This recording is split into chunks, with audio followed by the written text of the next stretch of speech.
제가 좋아하는 운동 종목이 하나 있습니다. 바로 야구인데요. 보는 걸 너무도 좋아합니다. 요즘 한국 시리즈가 진행되어지고 있습니다. 어제도 봤더니 SK가 두산을 이겼어요. 2위로 올라온 팀인데 1위를 잡고 있습니다. 많은 평론가들이 두 가지를 이야기합니다. 첫 번째는 두산이 지금은 기아로 바뀌었는데 기아와 그리고 삼성에 이어서 한국 시리즈를 세 번째로 많이 우승한 팀이다. 그래서 거기가 우세하다 하는 측면이 하나가 있고요.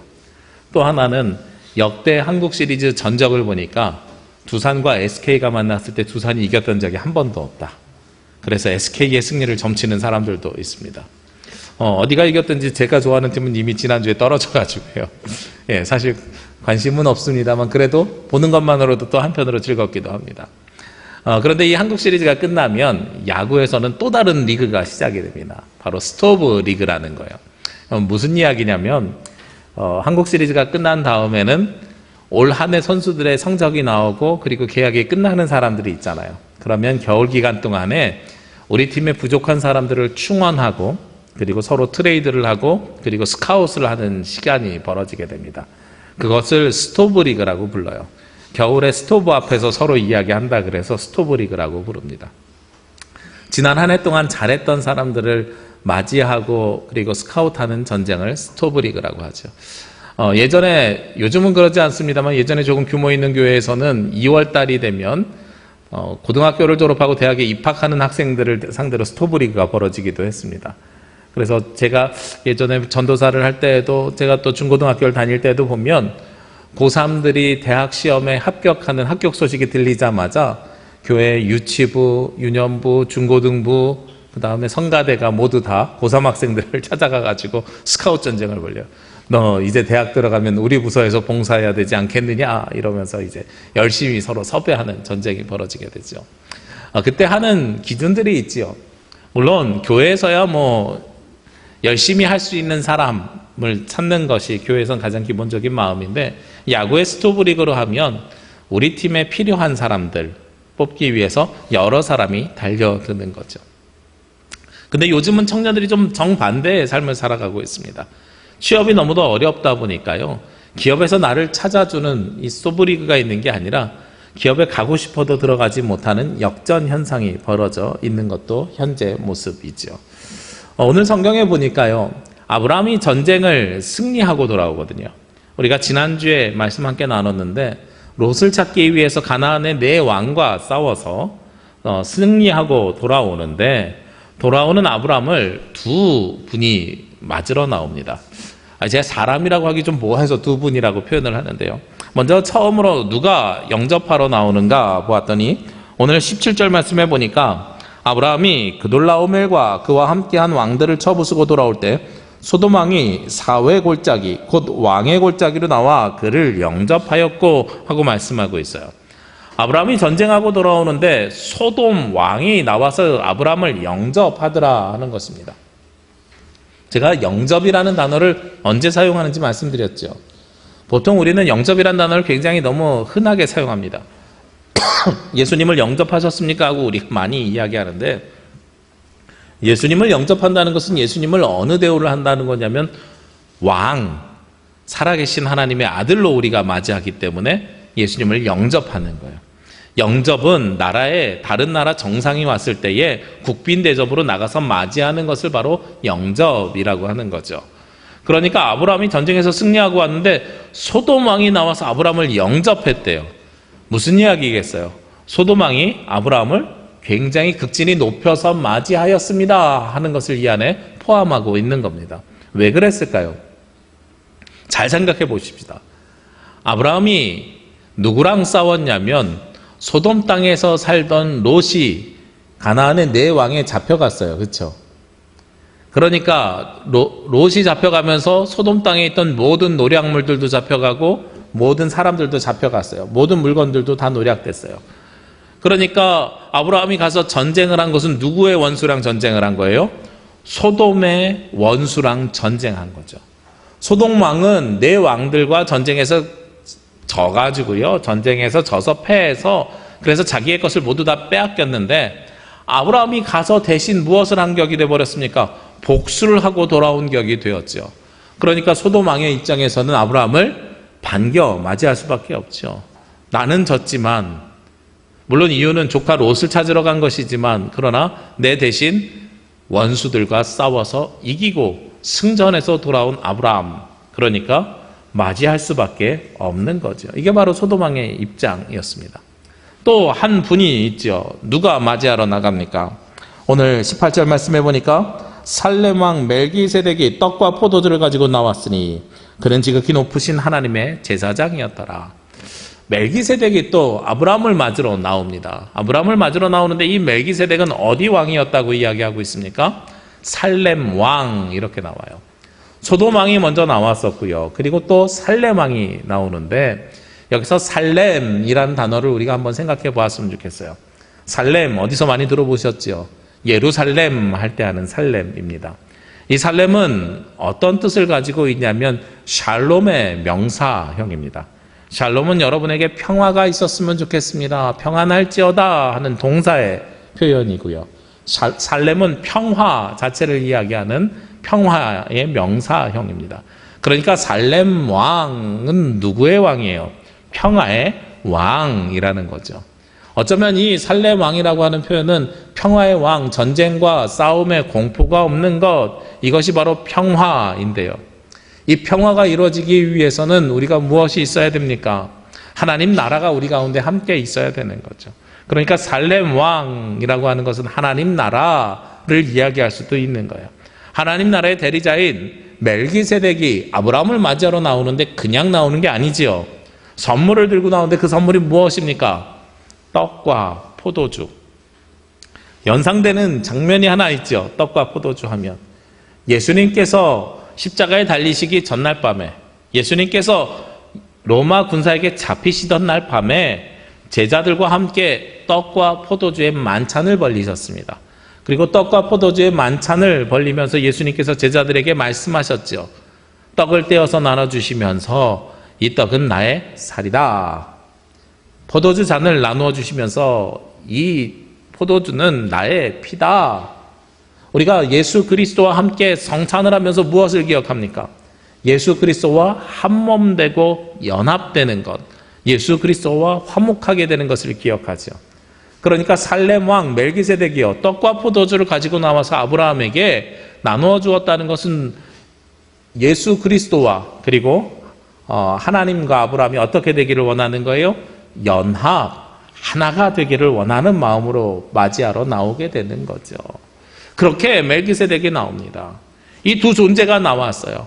그런데 이 둘이 아브라함에게 요청하는 게 달라요. 제가 아까 시작할 때 스카웃 이야기 했잖아요. 사실은 제가 받은 느낌은 어떤 느낌이냐면 둘이 아브라함을 스카웃하러 나온 것 같아요. 너 누구 사람이냐? 나 소돔왕 내 사람이냐? 멜기세덱 아니면 나의 사람이냐? 너 누구 사람이냐? 하고 나온 거예요. 그러면서 둘이 먼저 제안을 합니다. 스카웃 할 때는 먼저 무엇을 제안해야 돼요? 연봉을 제안해야 되잖아요. 연봉과 조건을 제안하는 거죠. 자, 누가 무엇을 제안하는지 한번 잘 보시기 바랍니다. 먼저 멜기세덱이 먼저 제안을 합니다. 멜기세덱은 두 가지를 이야기하는데요. 먼저 첫 번째는요, 19절 말씀에 그가 아브라함에게 축복하여 이르되 천지의 주제이시오 지극히 높으신 하나님이여 아브라함에게 복을 주시옵소서. 멜기세덱은 오자마자 떡과 포도주 하나님과 연합되자 하면서 제일 먼저 주는 것이 하나님께서 아브라함에게 복을 주시길 원합니다 하면서 복을 빌어줘요. 그렇죠? 그리고 나서 이어서요 아브라함에게 이야기합니다. 무엇을 이야기하냐면 20절 말씀에 너희 대적을 내 손에게 붙이신 지극히 높으신 하나님을 찬송할지로다 하매 아브라함이 그 얻은 것에서 10분의 1을 멜기세덱에게 주었더라. 멜기세덱이 아브라함에게 무엇을 요청합니까? 하나님을 찬양해라. 하나님께서 너에게 복을 주셨다. 그러니 너도 하나님을 찬양하고 높여라 라고 이야기하는 거예요. 멜기세덱의 제안은 하나님을 찬양하라는 것이고 아브라함이 거기에 어떻게 했을까요? 화답했죠. 화답해서 아브라함이 멜기세덱에게 10분의 1을 주었더라. 11조를 즉 했다 하는 것입니다. 이 11조에 대해서 제가 예전에 한번 설교를 한 적이 있어요. 주일 오후 예배이긴 했는데요. 11조 꼭 드려야 하는 것인가 하는 제목으로 말씀을 전한 적이 있습니다. 그때 제가 내린 결론 중에 하나가, 여러분에게 말씀드렸던 결론 중에 하나가 11조 꼭 드리지 않아도 됩니다 라는 말씀을 드렸어요. 한국교회에서는 11조가 필수적인 것으로 우리가 생각하는데 열의 하나를 구별하여 드리는 것은 굉장히 귀한 일입니다만 이것은 어디의 전통이요? 구약의 전통이고요. 신약으로 가면 하나님 앞에 드리는 예물이 무엇으로 바뀌었습니까? 하나님 앞에 드리는 예물이 연보로 바뀌었지요. 우리가 양의 구약의 제사를 드리는 것이 아니라 예수 그리스도를 통한 예배를 드리는 이유가 구약이 신약으로 예수 그리스도로 완전하게 되었기 때문에 구약의 전통을 정신은 이어가되 그 형태적인 모습은 어떻게 해요? 예수 그리스도로 인해서 변모된 신약의 전통을 따라 초대교회의 모습을 따라서 우리가 행하는 것이 더욱더 맞습니다 하고 말씀을 드렸던 기억이 납니다. 그래서 11조 드리는 것 나쁘지 않습니다. 감사한 일입니다. 중요한 일입니다. 그런데 11조의 정신을 담아서요, 우리가 실제로 해야 되는 것은 11조보다 하나님 앞에 연보를 드리는 것이 더 중요합니다 하고 제가 말씀을 드렸어요. 우리가 이 11조 열의 하나를 구별하여서 오늘 멜기세덱에게 드렸던 이 아브라함, 이것이 어떤 의미가 있는지를 한번 보았으면 좋겠는데요. 신명기 14장 말씀에 보면 22절 이하에 11조의 세 가지를 이야기하고 있습니다. 첫 번째 11조는 어떤 11조냐면 레위인이 쓸 수 있도록 하는 11조입니다. 열의 하나를 거룩하게 구별하여서 하나님 앞에 드림을 통해서 레위인이 그것을 가지고 살 수 있도록 해주는 것이 11조의 첫 번째 모습입니다. 두 번째 11조의 모습은 명절, 절기마다 드리는 11조입니다. 구약의 명절에는 무엇이 있었냐면 제사를 드리면서 동시에 축제가 벌어지게 돼요. 축제가 벌어지게 되는데 그 축제에 필요한 경비가 또 들어가잖아요. 거기에 합당한 것들을 11조를 통해서 채웠습니다. 마지막 세 번째 11조는 가난한 자들과 고아와 과부들을 위한 11조입니다. 그런데 그 11조는 어떻게 드리라고 말씀하고 있냐면 열의 하나를 구별하여서 드리되 3년에 한 번씩 드리라고. 그래서 제가 예전에 우리가 한번 구제할 때 선교비를 어떻게 쓰라고 여러분에게 요청드렸냐면 30분의 1은 최소한 하나님 앞에 드려야 된다. 어려운 이웃을 위해서 나눠야 된다. 그래서 날짜로 따지면 한 달에 하루는 남을 위해서 인생을 사셨으면 좋겠다 하고 제가 권해드린 적이 있습니다. 그런데 이 11조가 현실적으로는 레위인을 위해서, 그리고 어려운 사람을 위해서, 그리고 명절을 위해서 사용되는 것이 11조의 모습이지만 실제로 11조의 정신은 거기에 있는 것이 아니에요. 11조의 정신은 바로 이 아브라함에게 있습니다. 아브라함이 멜기세덱에게 11조를 드릴 때는 어떤 마음으로 드렸을까? 바로 하나님께서 주신 은혜, 하나님께서 나와 함께 하신 그 은혜, 그래서 나에게 내가 그것 얻은 것 중에 10분의 1을 드림을 통해서 무엇을 드리는 거예요? 가장 처음 것을 드리는 것이고요. 열의 하나를 드릴 때 그 11조는요, 처음 것을 드리고요, 가장 좋은 것을 드리고요, 가장 귀한 것을 드리는 겁니다. 그래서 이것은 어떤 의미가 있냐면 열의 하나를 그냥 골라서 주는 의미가 있는 것이 아니라 처음 것, 귀한 것, 가장 좋은 것, 그런 의미이기 때문에 사실은 전부를 드리는 개념으로 하나님 앞에 드리는 게 바로 11조예요. 그래서 11조 정신을 제가 기억하라고 여러분에게 부탁드리는 것은 금액이 얼마이냐 하는 부분이 중요한 것이 아니라 하나님께서 나에게 주셨는데 내가 전부를 드리는 마음으로 하나님 앞에 드리는가 드리지 않는가 하는 그 마음이 더욱더 중요합니다 하는 것이죠. 그래서 금액보다는 11조는 무엇이다? 마음과 정신이다 하고 제가 말씀을 드렸어요. 그런 의미에서 우리가 11조를 하지 않아도 괜찮다 하는 말씀을 드리는 겁니다. 제가 어렸을 때 자란 교회는요, 교회 11조 봉투가 없어요. 한 1000여 명이 예배를 드리는데 주보에 보면 11조 드리는 분이 한 주에 한 두어 분 정도밖에 되지 않습니다. 그 두어 분도 대부분 다 다른 교회에서 전입 오신 분들이에요. 그럼 그 교회는 어떻게 하느냐? 주정헌금, 연보의 개념을 드리는데 성도들이 그 연보를, 주정헌금을 작정할 때 11조를 다 포함해서 작정해요. 그래서 교회에서 재정이 전혀 불편함이 없이 돌아갑니다. 그러니까 그 금액의 이름, 헌금봉투의 이름, 저는 그것이 중요하지 않다고 생각을 해요. 하나님께서 주신 것에 대해서 전부를 드리는 개념이 중요한 거죠. 아브라함이 오늘 멜기세덱의 요청에 따라서 왜 이런 11조, 전부를 드리는 굳건한 결단과 결심을 할 수 있었는가? 생각을 해보시자고요. 바로 위에 있는 지난주에 나눴던 말씀인데요. 아브라함이 롯을 구하기 위해서 전쟁을 하러 갑니다. 전쟁을 하러 갔는데 몇 명을 데리고 갑니까? 318명을 데리고 가요. 318명을 데리고 가서 전쟁을 하는데 몇 명과 전쟁을 합니까? 4개 나라가 연합한 나라와 연합군이랑 전쟁을 합니다. 이길 수 있는 전쟁이라 그랬어요? 아니요. 절대로 이길 수 없는 전쟁이에요. 지난주에 나눴던 말씀의 결론이 그거죠. 이것은 도저히 인간적으로 이성적으로 설명이 될 수 없습니다. 오직 하나님의 은혜가 아니면 이길 수 없는 전쟁입니다 라는 것이죠. 그러니까 아브라함이 하나님 앞에 11조를 드림을 통해서 전부를 다 드리기를 결정했던 이유가 무엇이에요? 하나님께서 다 하셨기 때문에 그렇죠. 저희 하나님께서 다 하셨다는 말 제가 너무나도 좋아하는 말인데요. 어느 날부터 한동안 안 쓰게 됐었어요. 왜 안 쓰게 됐냐면 서울에 제가 자주 다니던 길이 있거든요. 그 우면산 터널에서 반포대교로 가는 길이 있습니다. 굉장히 넓은 대로예요.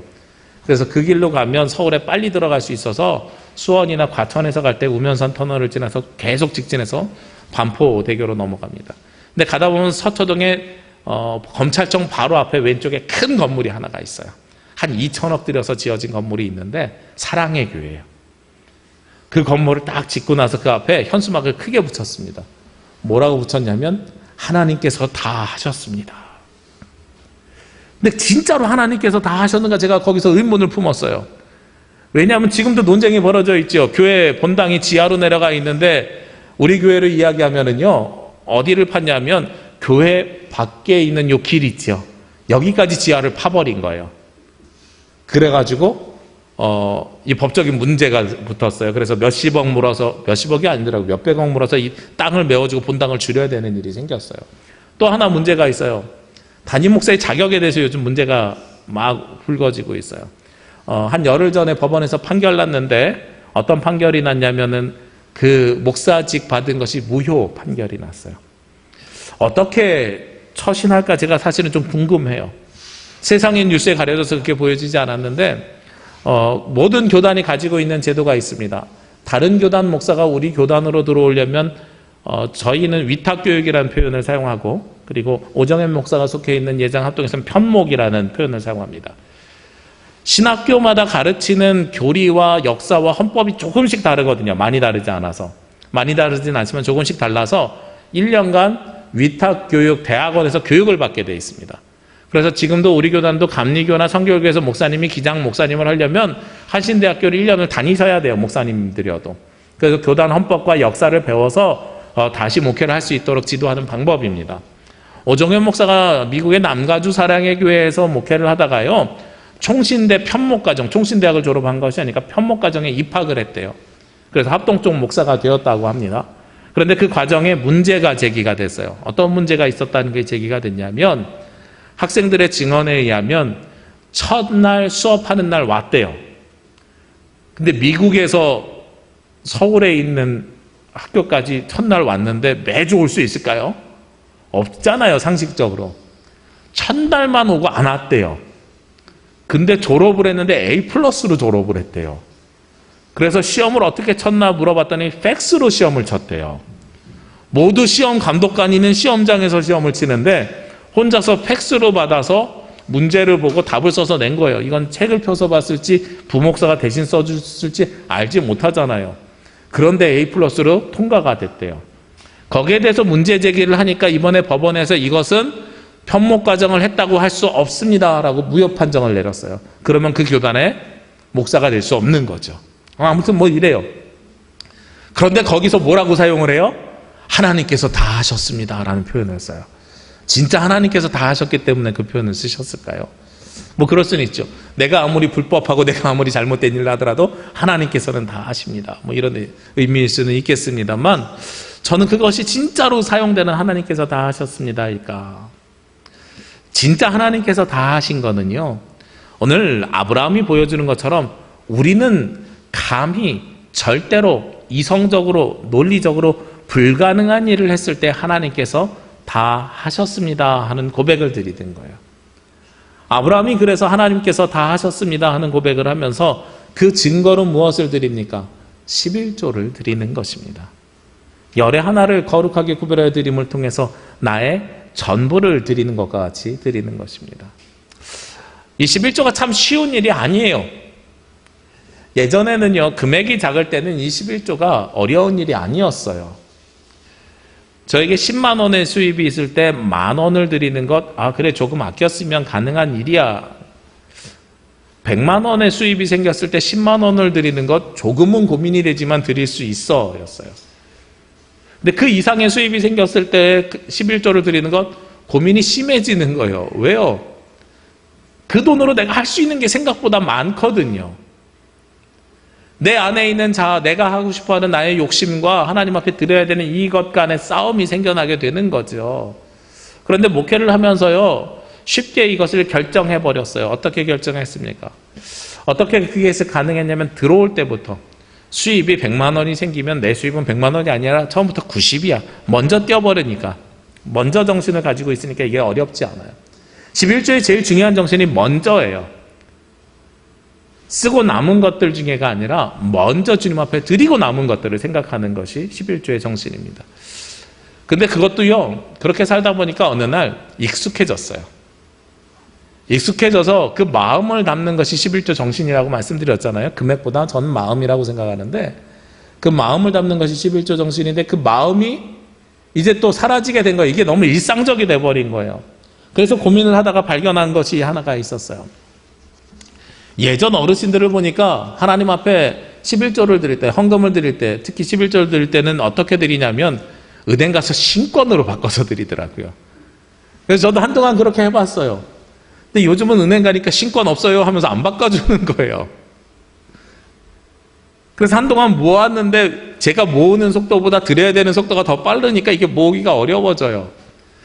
그 다음에 또 어떻게 해야 될까 또 고민하다가요, 발견한 것 중에 하나가, 그래, 그러면 내가 매주 주일날 아침마다 은행을 가야 되겠다.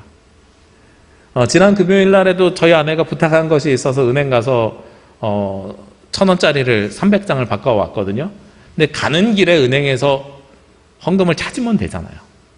근데 그러지 아니하고 굳이 주일날 아침에 갑니다, 제가 썼던 논문 중에 하나가 그건데요. 걸으면서 하는 기도가 제 논문 주제였거든요. 굳이 주일날 아침에 걸으면서 은행을 갑니다, 여기서. 가까운 데 가지 않고 조금 먼 데로 갑니다. 가면서 끊임없이 마음속으로 기도해요. 하나님, 오늘 아침에 드리는 이 예물이 하나님 앞에 온전히 쓰여졌으면 좋겠습니다. 그걸 찾아서 오면서도요, 그대로 기도하면서 찾아옵니다.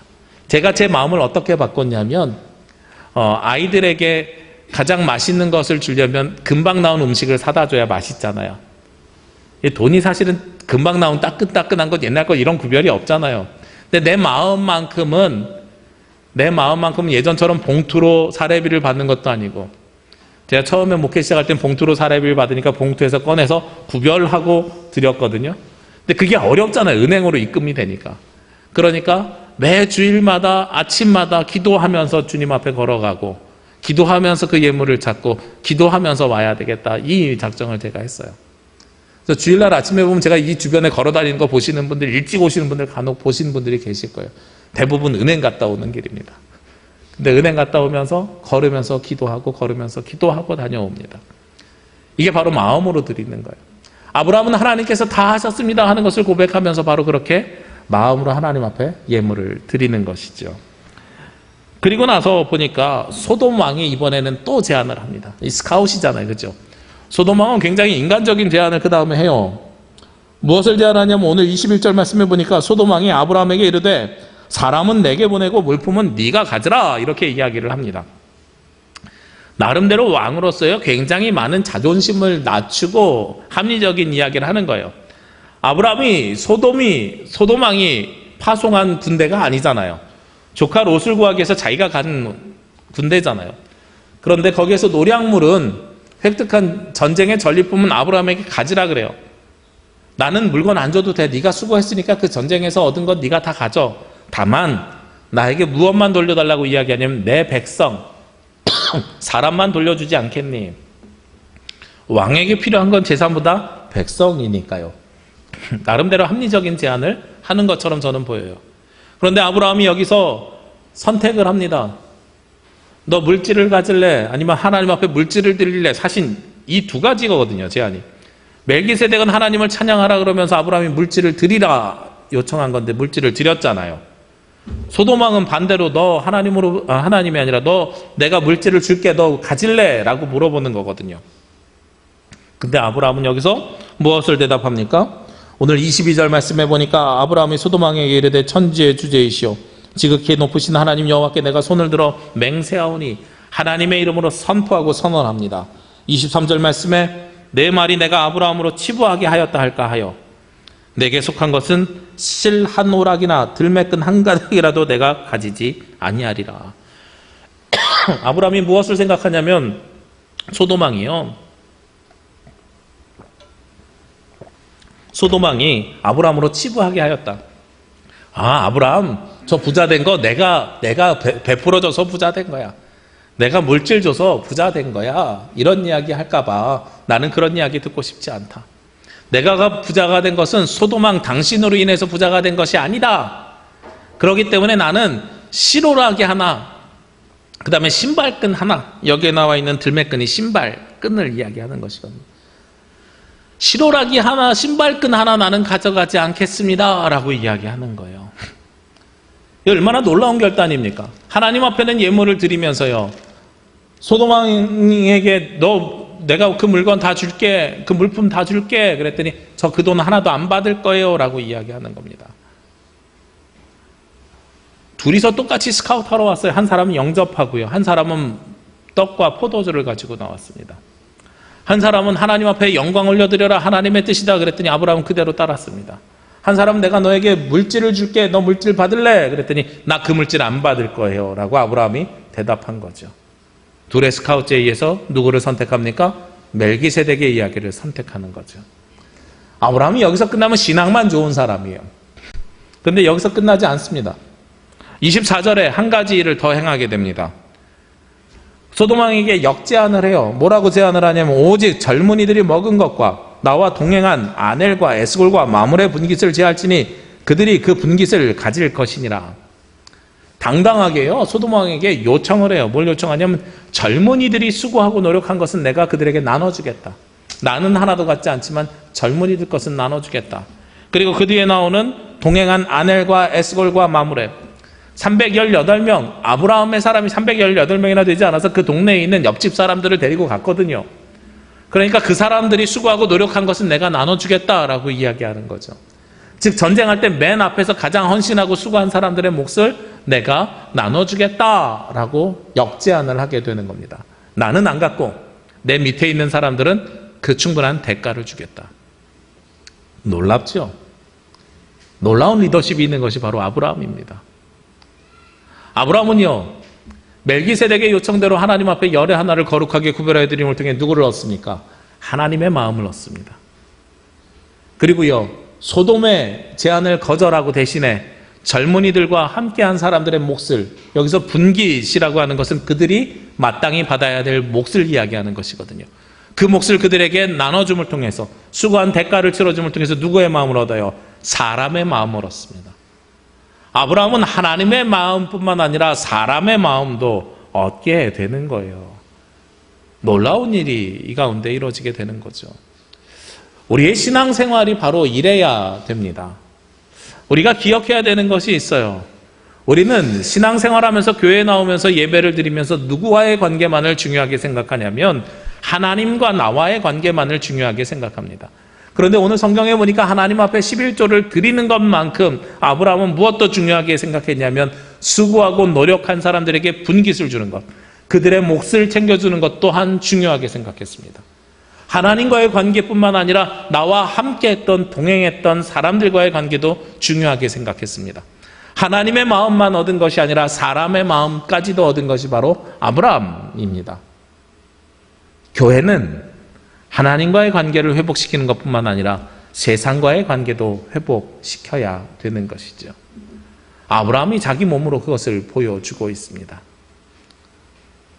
오늘 이 아브라함에게 마지막으로 중요한 모습 중에 하나가 무엇인가? 저는 바로 행동하는 신앙을 가지고 있었기 때문이라고 생각합니다. 11조를 드렸어요. 그리고 소돔왕의 제안에 역제안을 했어요. 원래 아브라함의 품성을 생각해 보시자고요. 이거 굉장히 담대한 제안입니다. 우리가 어른 앞에 가면은요, 힘이 있는 사람 앞에 가면 사실 좀 부담스럽고 두렵습니다. 그래서 말이나 이런 것들을 잘 못해요. 이게 인간들의 당연한 모습이에요. 제가 예전에 그 교육전도사로 처음 전도사 사역을 했던 때가 한신교회인데요. 그때 담임 목사님이 이중표 목사님, 돌아가신 이중표 목사님이었습니다. 당시에 이제 환갑이 된 어르신이었고요. 그리고 저는 그때 25, 6살 된 새내기 전도사였어요. 근데 어느 날 이제 사무국에 비서하시는 집사님이 전화를 주신 거예요. 왜요? 그랬더니 이 전도사님, 네, 목사님이 식사 때를 놓치셔서 1시간 있다 오신대요. 전도사님 기다렸다 식사하시면 좀 어때요? 제가요? 그랬더니 네, 전도사님이 하셔야 돼요. 그래서 마주하고 둘이서만 식사를 했어요. 그날 먹은 거 체한 것 같아요. 막 굉장히 부담스럽거든요. 그래서 나중에 물어봤어요. 왜 제가 해야 되나요? 그랬더니 전도사님이 비서실에 같이 소속돼 있잖아요. 제가 비서실에 있었거든요. 아니, 다른 분들 같이 하시면 되죠. 교육 전도사님들한테 예전에 교육국에 전화해서 말씀드렸더니 다 도망가고 없어요. 목사님 어렵다는 거예요.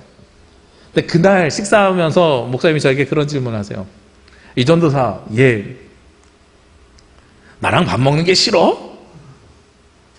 아니요, 괜찮습니다. 그럼 거기서 괜찮다 그러지 힘들다 그러겠어요? 괜찮습니다 그랬더니, 근데 왜 우리 부목사들은 다 나랑 밥 먹는 거 피하지? 저희가 전설처럼 듣던 게 있어요. 어떤 이야기를 들었냐면, 예전에 한 선배 부목사님이 목사님에서 밥 먹다 젓가락질 제대로 못해서 혼나서 눈물 흘리면서 밥 먹었다고.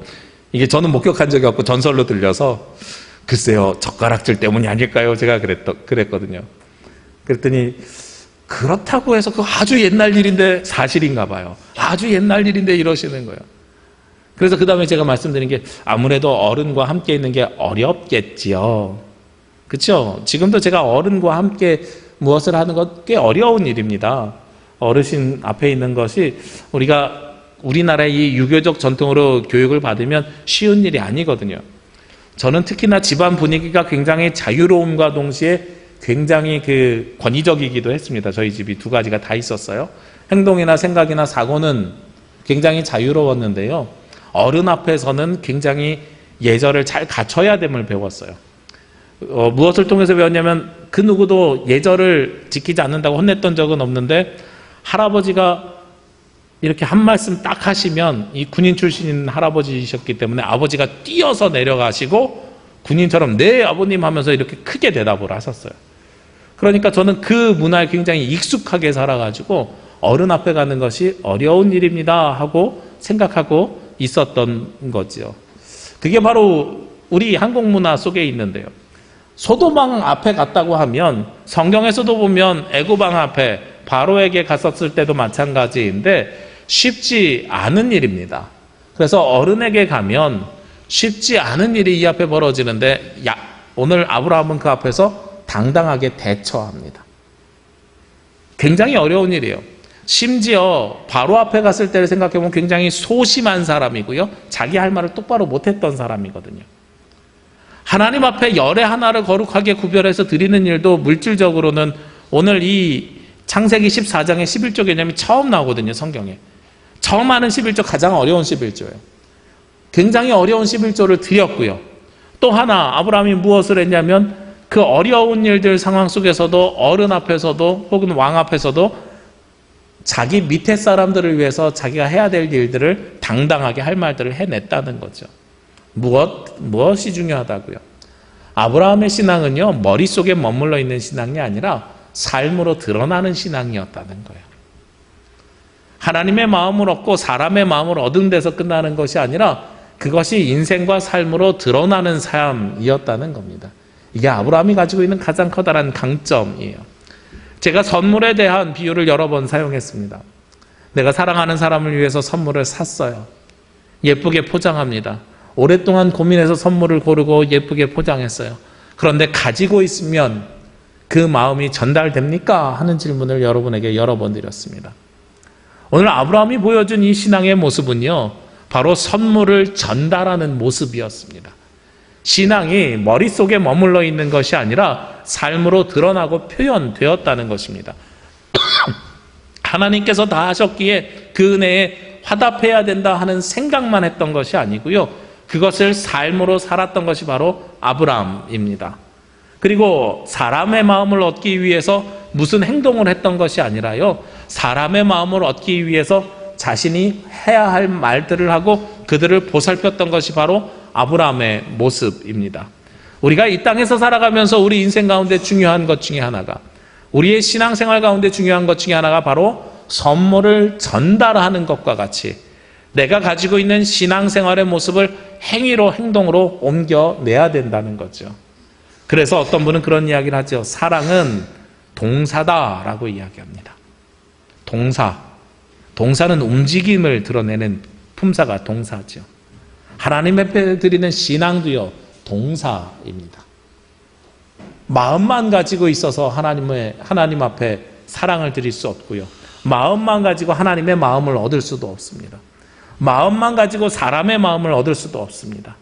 우리가 신앙생활이든 사람의 마음을 얻는 것이든 무엇을 해야 되냐면 선물을 전달하는 것과 같이 우리의 행동으로 드러나야 그것이 의미가 있고 가치가 생기는 것입니다. 우리가 이 땅에서 살아가면서 특별히 다음 주는 추수감사절로 저희가 지내는데요. 지난 한 해 동안 하나님께서 주신 은혜를 기억하는 한 주간이 되시기를 원합니다. 그리고 하나님께서 우리에게 어떤 은혜를 주셨는가를 기억하고 생각하였으면 거기에 합당한 감사와 그리고 합당한 삶을 살아가시기를 원합니다. 꼭 하나님 앞에 물질 많이 드리란 말씀드리는 게 아니에요. 저는 중요한 11조 중에 하나가 가난한 사람과 어려운 사람들을 위해 드리는 11조라고 생각합니다. 더 중요한 11조가 물질의 11조가 아니라 시간의 11조를 하나님 앞에 드리는 것입니다. 우리가 하나님 앞에서 주신 그 모든 것들 선물로 우리가 하나님 앞에 받았으니까요. 이제는 우리가 하나님 앞에 그리고 세상에 선물을 드릴 차례입니다. 이번 한 주간 잘 묵상하시고 주신 은혜에 감사하시고 주신 것을 다시 하나님과 세상에 나누는 이번 한 주간이 되시기를 주의 이름으로 기도합니다. 기도드리겠습니다. 거룩하시고 은혜로우신 아버지 하나님, 하나님께서 우리 인생 가운데 동행하시고 역사하시고 함께하여 주시니 감사합니다. 주께서 주시는 그 은혜 따라 우리의 인생이, 우리의 삶이 변화되기를 원합니다. 하나님, 놀라운 은혜로 역사하시고 생명으로 동행하여 주실 때에 아브라함과 같이 그 은혜를 경험하고 체험하며 주님의 마음을 얻는 사람이 되게 하여 주옵소서. 하나님, 또한 저희들 이 땅에서 살아가면서 주님만을 바라보는 데서 머물러 있는 것이 아니라 세상과도 함께 살아가기를 원합니다. 주 하나님 아버지께서 주신 그 은혜와 말씀대로 세상을 섬기며 하나님으로부터 받은 것을 세상과 나누는 귀한 자녀들이 되게 하여 주시옵소서. 이 모든 말씀 예수님의 이름으로 기도합니다. 아멘.